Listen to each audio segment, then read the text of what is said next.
Hello everyone and welcome to today's video. This video is meant as an introduction to the team called the New Mutants.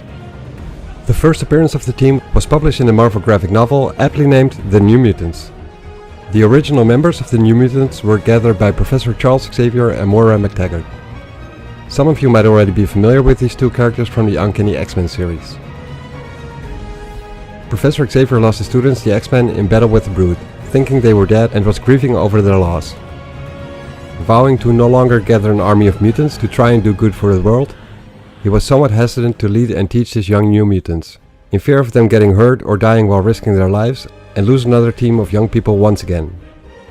He eventually changed his mind with the help of Moira and welcomed these new students in his mansion and school. The New Mutants' original lineup consists of Rain Sinclair, Wolfsbane, Roberto da Costa, Sunspot, Sam Guthrie, Cannonball, Danielle Moonstar, Mirage, and Sean Koyman, Karma. In the first team-up, they battle a familiar villain from the X-Men line of comics, but before all that, we get introduced to them one by one.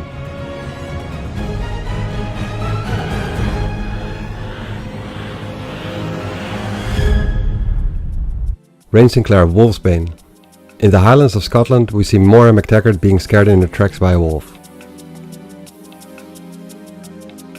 This wolf crash lands and reverts to a human form, and Moira recognizes her instantly as Rain Sinclair, a local girl whom she helped deliver as a baby. Rain was chased and tried to escape from a mob of religious fanatics who saw her as a devil's child. Instantly Moira tries to help Rain and then gets confronted by the mob.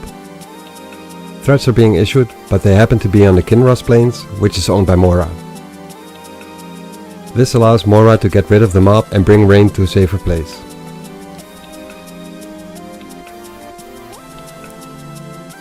Roberto da Costa, Sunspot. Roberto, a Brazilian living in Rio de Janeiro, is taking part in a soccer match, which is being watched by his dad, Emmanuel da Costa, and his girlfriend Juliana. Since Roberto is such a good soccer player, he gets roughly tackled by members of the opposing team. Having a short fuse, this triggers his mutant ability, and he pushes one of the bullies off of him, hurling him yards away due to his immense strength. And this scares most of the audience members.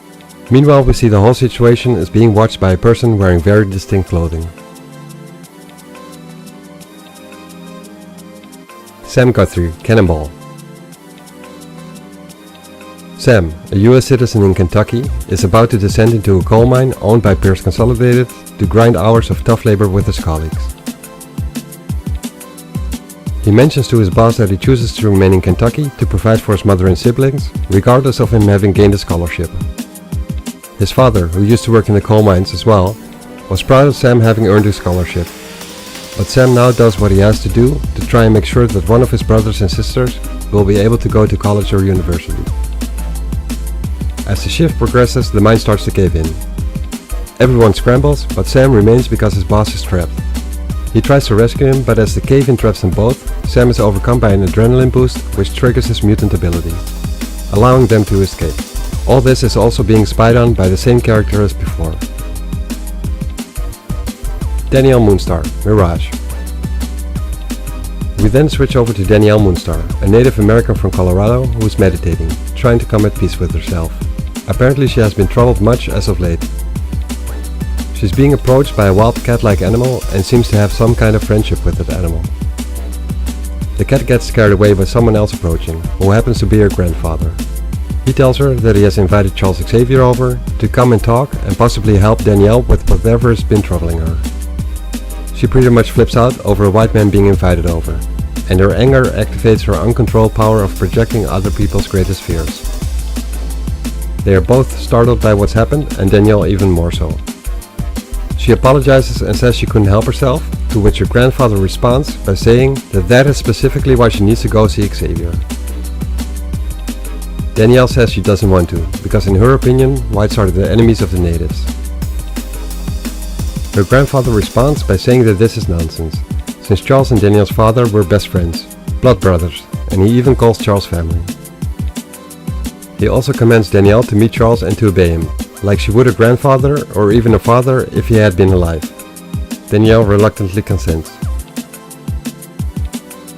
Of course, this is all being spied on by the same figure, who we now find out is Donald Pierce of the Hellfire Club, who's planning to jump the meeting between Danielle and Professor Xavier. He says so in the company of a woman named Tessa, who is also part of the Hellfire Club as an assistant to Sebastian Shaw, the Black King. Tessa appears to be held captive by Pierce. Apparently Donald Pierce hates mutants, and, as seen in previous stories of the Uncanny X-Men title, the inner circle of the Hellfire Club is slowly being taken over by more and more mutants. A development which totally disgusts Pierce, and he'll try anything to put a stop to this. Next we see Danielle waking up from a nightmare, sensing something is wrong with the grandfather. She jumps on her horse and rushes out to look for him, but when she finds him, it's already too late. She finds him dead, knowing the authorities will probably regard it as a drunken old Indian who wandered on the highway and got himself killed. Danielle is convinced that this is not the case, that this is what the vision of his greatest fear was showing. Danielle suspects her grandfather to have been threatened by those characters in the vision, and that they are the reason why he is now dead. She wishes her grandfather had told her about this, so they both could have faced him together. She swears vengeance.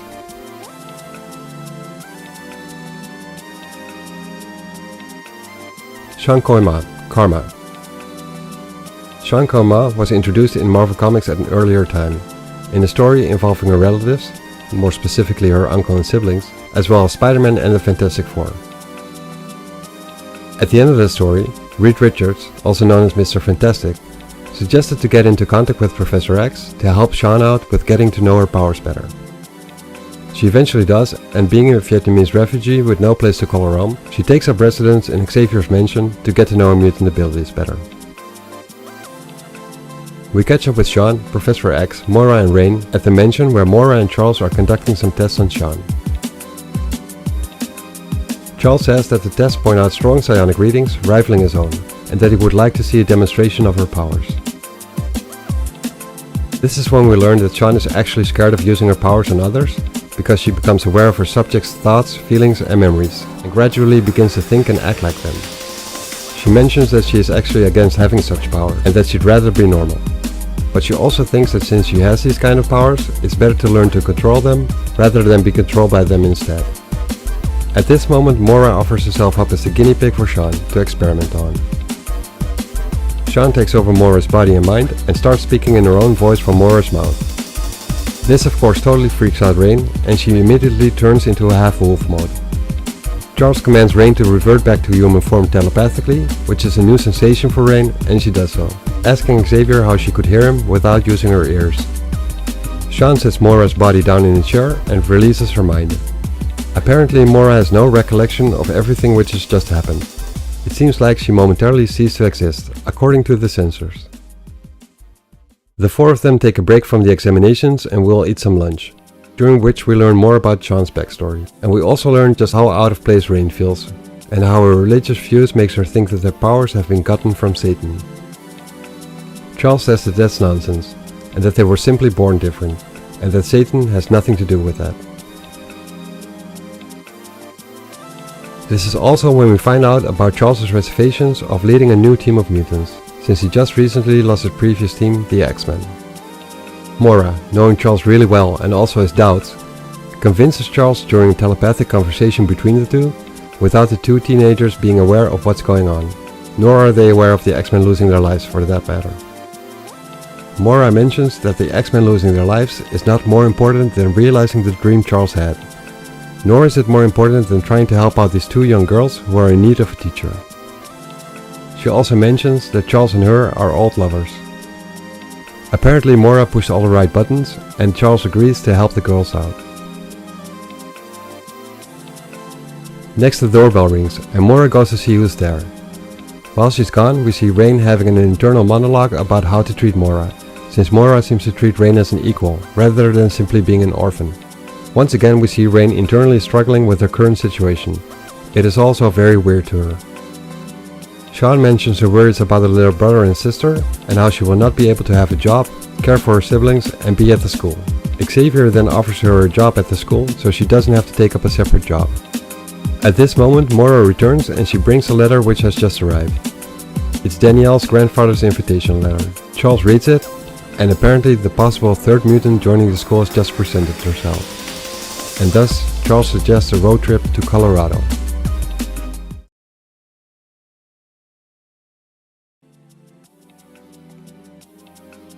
One day after Professor Xavier suggested to go on a trip to Colorado, Rain, Sean and him arrive.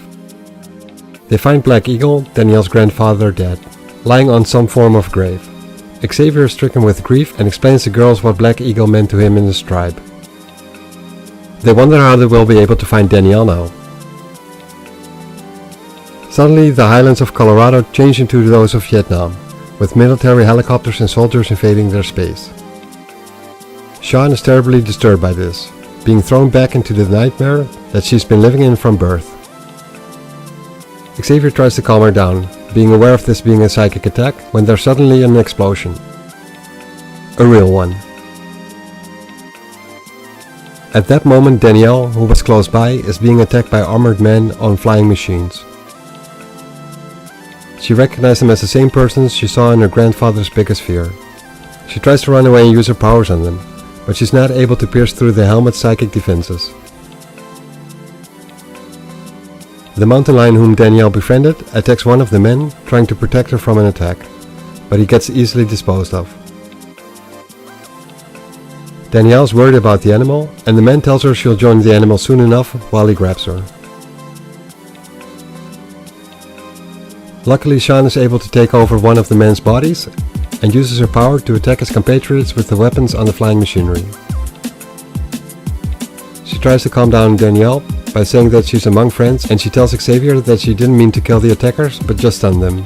She also tells him that she will take off one of the men's helmets so he can mentally interrogate him. Danielle hears what Sean said and figures she will now be able to use her power on the attacker.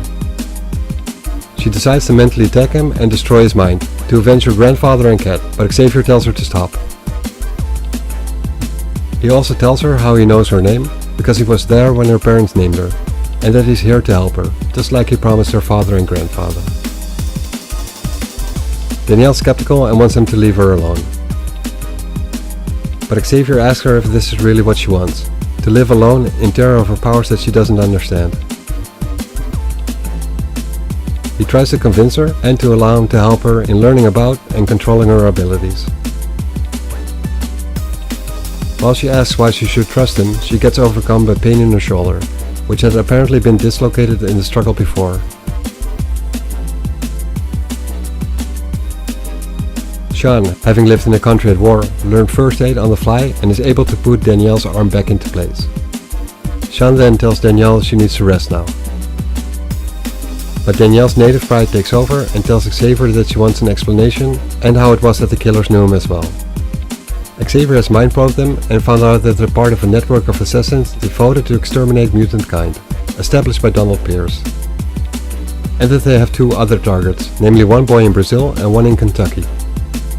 They apparently have no time to waste and they will have to split up to try and reach the boys at the same time. At that moment, Danielle pulls out a war knife and plans to plunge it into the prisoner's heart, since he has served his purpose. Xavier mentally stops Danielle's physical attack and tells her they should just hand over the prisoner to the authorities and let justice be served. Danielle tells him there's only one way of justice, if her grandfather would be restored back to life, and that taking revenge on Pierce is the only way vengeance will be served. And to that end, Danielle will work with them. He can do whatever he wants with these men, but Pierce is hers.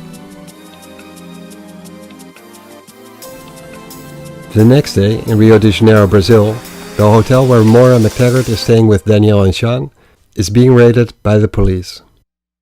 They have no idea what's going on, and Maura asks the policemen what's going on here. They are being arrested because they tried to get into contact with Emmanuel da Costa regarding his son Roberto. There had been an attempt to abduct the boy and his girlfriend has disappeared. They're being taken to the police station, where they will find out what their part is in all of this. Maura looks at Sean, and Danielle is about to use her powers on the policeman, but before she does, Sean tells her not to do that and let her take over one of the policemen. This results in the handcuffs being placed on Sean and Danny aren't fully locked, and Maura gets escorted out uncuffed. Since they don't know what's waiting for them outside, they will have to wait with trying to escape.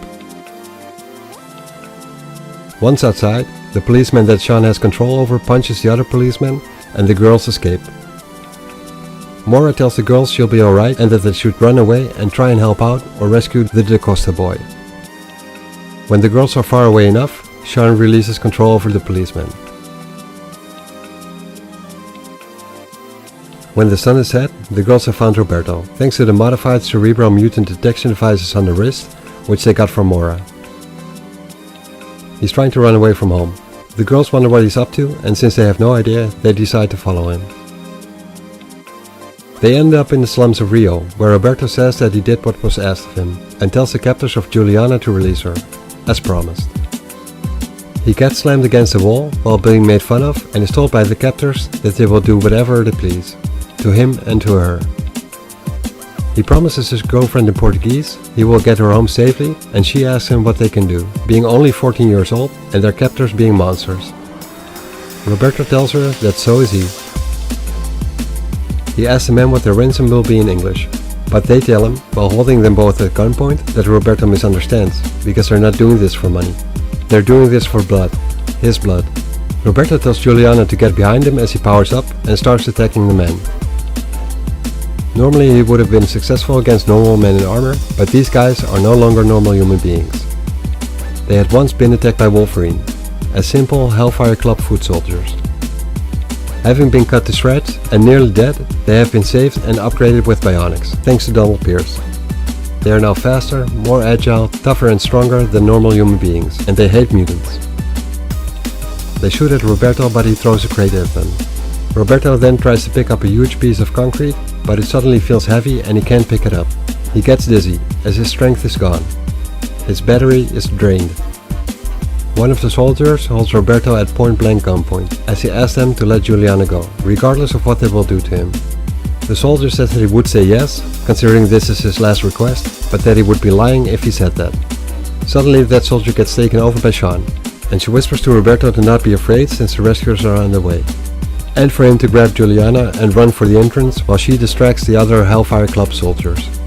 With Sean having experience with taking over regular humans, she has some troubles controlling these soldiers with their bionic enhancements. Danielle lends a hand by pulling their greatest fears out of their minds. It is of course no surprise that this is Wolverine, the one mutant who cut them all up and left them for dead. As they're all distracted and stricken with fear, the girls attack them, but Danielle accidentally attacks the host body that Sean was controlling. Sean tries to help Roberto and Juliana, but Roberto mistakes Sean as one of the captors and punches her. This causes Sean to lose her concentration and control over the host body. This soldier tries to sort out what's happening and figures out they're trying to escape. He grabs a gun and starts shooting. Roberto's powers are fading away again and he gets dizzy once more as Sean is being hit by the gunfire. Roberto, being disoriented, is being noticed by Juliana, and she tries to save him by jumping towards him and put him on the ground. The soldier keeps firing away and Danielle focuses her full power on him, scaring him with a lively, realistic image of what he fears the most. A lively image of Wolverine attacking him once again. He shudders in fear, screams out, and ends up on the floor whimpering like a scared little kid. Danielle says that this was the most intense image she has ever pulled from a person. When she uses her powers, she links with their thoughts and emotions, and this was a very intense experience. Roberto screams out that he deserved no less, because he is the one that killed Juliana. Her body is lying on top of him, and he blames himself for her death, because she was being kidnapped to get a hold of him, and she died shielding him because they were trying to kill him for being born a mutant, a freak. Sean tells Roberto that there's a man in America, a teacher who can help him properly utilize his powers, so what happened tonight does never have to occur again.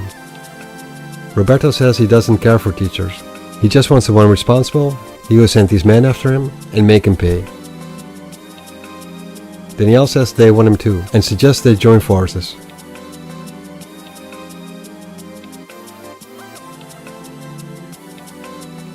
We then switch over to what's going on with Professor Xavier and Rain, who have traveled to Kentucky.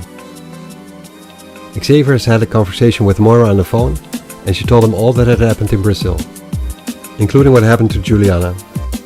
He wonders if things would have gone differently if he had gone himself, or acted more quickly. He keeps forgetting these are only children, and no way near X-Men. Their jeep gets hit from the side by what looks to be a missile, but actually is a boy. The jeep catches on fire and gets thrown on its side. Professor Xavier telepathically tells Rain to get away before they hit the ground. As she changes into her wolf form, she runs into the hills and her dark fur camouflages her in the darkness.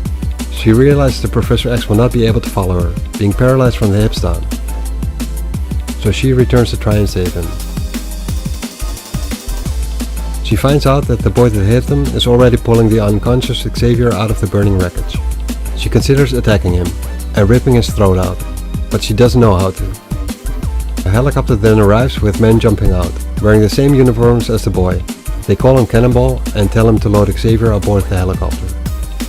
Sam tells the other soldiers that he's pretty sure he saw a girl in the jeep as well, and tells them he wants to look around for her. They tell him not to, because they have their orders and the scanners aboard the helicopter do not register any other human life forms. Sam then asks who this guy is and why he was ordered to attack him. He asks what Donald Pierce wants with him, and he gets told it's none of his business. He gets paid well to just do his job. Just take your orders and do as you're told. The chopper leaves with Xavier on board, leaving Rain behind, all alone, lost, frightened and homesick. She howls at the sky, but there's no one to hear her cries. With her nose aimed in the air, she picks up a familiar scent. It's Xavier's, and she decides to follow it, however faint it is.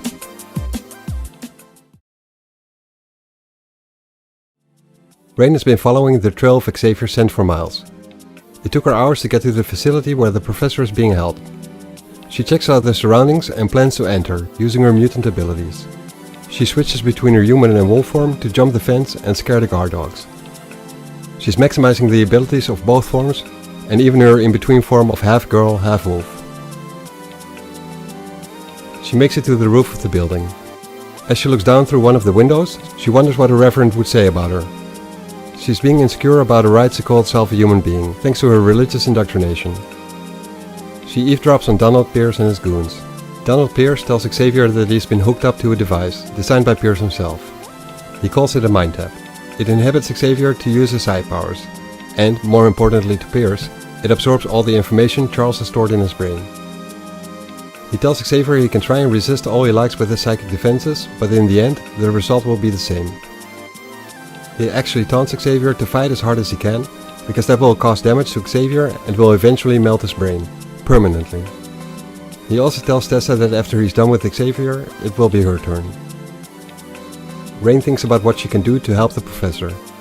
Barging in will probably not help either one of them, since she's outnumbered. At that moment, she receives a psychic communication. It is Danielle. Mora told her to try and make contact with Rain. Danielle's ability to bond with animals in a way beyond the ability of normal human beings allows her to communicate with Rain in her transitional form. While this is going on, Cannonball tries to capture Rain. Having seen the intruder from a distance does not prepare Sam for what he sees up close. He loses his concentration at the sight of Rain's transitional form and crash lands nearby. Sam can't believe his eyes as he now sees Rain in her full wolf form. He wonders if his protective shield, which automatically activates when he's using his flying powers, will protect him from Rain's teeth as well. They won't find out because Danielle uses her powers on Sam and he thinks he's being buried again by the rubble from the cave-in. He thinks he's in the mines again. He then panics and blasts his way straight through the building. The Hellfire Club soldiers are alarmed and come rushing out, fully armed. Rain attacks and bites one of them, while Roberta smashes the wall of the building. This causes some kind of explosion which takes out most of the foot soldiers. Roberta regrets the guards having been protected by their armor. He wishes they had died in the explosion. Sean tells him they are not killers, and Dani tells Sean to speak for herself. Roberta and Danielle have both lost loved ones at the hands of the Hellfire Club soldiers. Danielle will play by the rules for now, until she gets her hands on Pierce. She tells Rain to lead them to Xavier. Cannonball flies towards them and tells them that if they want Pierce, they will have to go through him first. Roberta jumps out of the way and Sam crash lands once again. Sean figures Sam must be a mutant as well, having powers like that, which makes no sense to her because she's aware of Pierce despising mutants. She notices a clear difference between the clumsiness of Sam and the soldiers, who are obviously well-trained killers. As she tries to take over his body, she's unable to. Too scared and too excited. No focus, not enough concentration. Instead, she picks up a machine gun one of the soldiers dropped on the floor and starts shooting. All this while thanking her father for teaching her how to use a weapon. She tells Donnie, Roberto and Rain to go inside and find Xavier, and tells Roberto to smash any and all machines he can find. As Roberto does, he thinks back to how, when he was being bullied and a smaller kid, he would get angry and wish for the power to tear things apart. Ironically, he now has this kind of power, but he would give it all up if that would bring him back his now dead girlfriend Juliana. Pierce finds out that these kids Xavier gathered are more formidable than he expected, and he is about to snap Xavier's neck.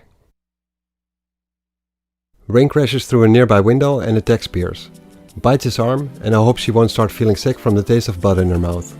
But she won't have to be afraid of that, because instead of flesh and blood, she finds cables, gears and electronics beneath his clothes. Pierce is a cyborg as well. Pierce kicks her off him and Rain changes forms mid-air, trying to maneuver herself so that she won't smash into things too hard. She's partially successful, but still hurt from the impact. Danielle then attacks Pierce, but quickly finds out that apart from his bionic limbs, he also has defenses implanted against all forms of psionic assaults, which includes her mutant gift. Her power gets turned back on herself, and she loses her grip and falls down on the floor. Xavier looks at Rain, who's trying to get up, but sees blood on her face. He figures she must have gotten a punctured lung from the impact. He's surprised that she's even still conscious and trying to get up. Regardless of that, he asks her to do something for him, namely move herself to a certain console behind him. At that moment, Roberto smashes into the room and distracts Pierce. He tells the murderer to face his wrath. This allows Rain to do what Xavier asked of her. Cannonball followed Roberto inside and pushed him into a machine with force. Sam himself smashes into the machines as well. He clearly overcalculated Roberto's resistance. Roberto tells Sam it serves him right, attacking him cowardly from behind. Rain struggles to do what Xavier asked her to do and tells him she doesn't have the strength. He then tells her to throw a switch, knowing damn well he's pushing her and could possibly be killing her in the process. Sean enters the room and sees she's the only one fit to fight. She tries to take over Pierce, but runs into the same mechanical psychic disruptors as Danielle did. He simply disposes of Sean and tells Sam to get rid of them after he's done with Roberto. Sam asks Pierce what to do with them. Remove them from the property, hand them over to the sheriff. Pierce answers by telling Sam that he wants them all killed. Sam refuses and Pierce draws a gun on him. Sam tries to start up his mutant ability, but it fails on him. He's too tired from having been using it too much and fighting with Roberto. Pierce then points a gun at Sam and is about to shoot him in the face, but finds that he can't pull the trigger. He figures out it's due to Xavier. Rain was successful in liberating Xavier and he mentally attacks Pierce. On the outside, their battle is visible on their faces. After several seconds, Xavier wins the mental battle. Sam asks what has happened and Xavier tells him that he's a telepath. And he uses powers in a way that he rarely does, by taking total control of Pierce's consciousness. He then makes Pierce release Tessa from her trap.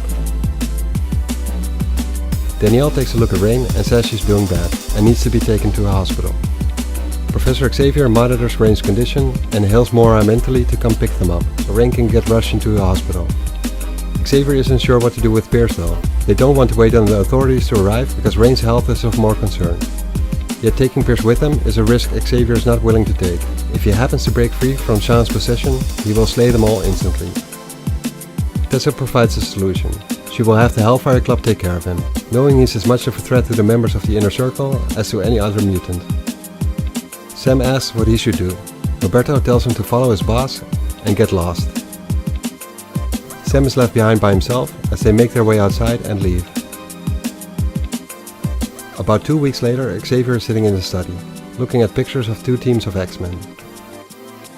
Reminiscing right before he mentally calls his new students. We see the kids in their rooms, getting dressed in their new uniforms, thinking about what had happened to them and what their place is in all of this, where to go from here. Rain seems to have healed quite fast considering her injuries. Xavier figures it's because of her shape-changing abilities. Xavier and Danielle have a discussion about why she's wearing a different belt and not the one that's supposed to go with the uniform.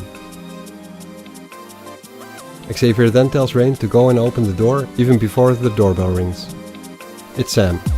Xavier invited him to come over and was expecting him. Rain's surprised by their former adversary being at the door. Xavier tells her telepathically that anyone can make a mistake. The professor then tells the kids how he invited Sam over and that Donald Pierce tricked Sam in believing they were his enemy. Roberto's skeptical and Sam tries to swallow his pride and tells him he would like to make amends. Rain tells Roberto that he deserves a second chance, and Roberto, being the flirty guy he is, says he cannot resist a beautiful girl like her.